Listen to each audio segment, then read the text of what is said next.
Hey, bud. You guys ready? Yeah, go ahead. Sean, I know this is an important week for you, 9/11, your dad and everything. Just what does this Saturday mean to you?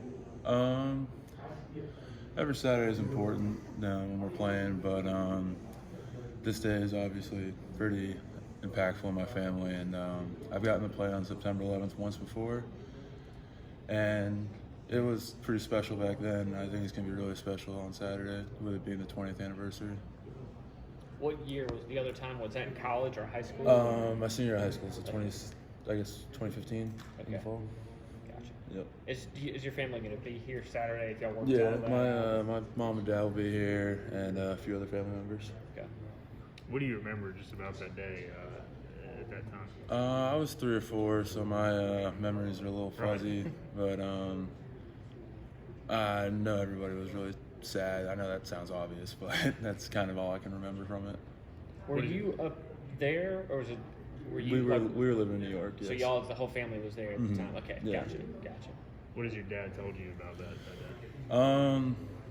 Growing up, it was kind of like I guess the PG version. Like he showed me his helmet and some other things he found when he was digging, and that was kind of it. But as I've gotten older, I've kind of been getting more and more of the rated R versions, and it's amazing the hell that they went through and continue to live their lives afterwards. Your dad obviously had some health issues, I think, coming out of that. So how has that affected you guys? If you don't mind me asking. It's brought us closer, me and my dad. Every moment we share together is a little more special. It was kind of a propelling factor into me trying to play college football. I always wanted to, but that moment when he got sick kind of pushed me to work a little harder and try and put a better show on for him on the field. Do you remember what year he was diagnosed? The first time was in middle school, I think 7th grade. And the second time I was a junior in high school, and that one hit a little harder. I was able to comprehend the situation a little better. How is he doing now? He's been better. He honestly, you wouldn't know he was sick. He takes the dogs for a walk every day, mows the lawn every day, moves everything, builds shit around the house. Builds things around the house. And he doesn't let it define him. He takes advantage of every day he's got and makes the most out of everything. So moving to South Carolina, we've got a big game coming up this week. What's the team mood like coming into this week after the game last week? We're pissed off that we didn't achieve more last week. We felt like we could have done better across the board, myself included.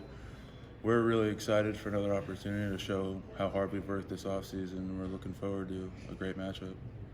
You look at Bailey Malavik going down. That's a tough blow to the line. How did things kind of change after that, and how do y'all kind of regroup without him there this week? Bailey's a phenomenal player and the most energetic dude in our locker room. Him going down is a big hit, but Noah Henderson stepped up and played fairly well, or not fairly well, but very well, considering he hasn't played in 2 years. Yeah. He's experienced. He started games before, and he's a big body. Me and him have worked together before, so I don't want to say drop off, but what's the word I'm looking for? I don't know. I guess it's a transition. It's a transition. That's it. It's transition. Yeah.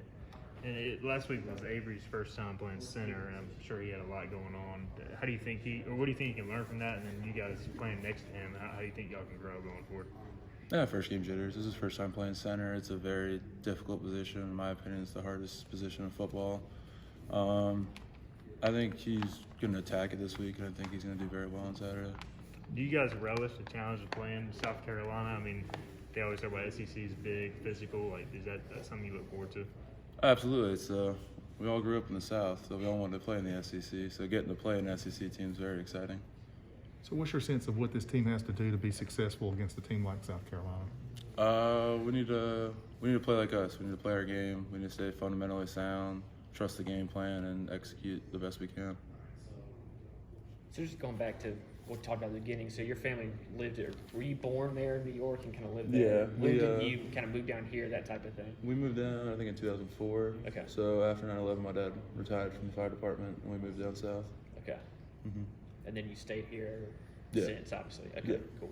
Fernando mentioned that in the off season that you guys kind of got closer, especially during quarantine, that your family kind of took him in. Does that help galvanize this group on the offensive line?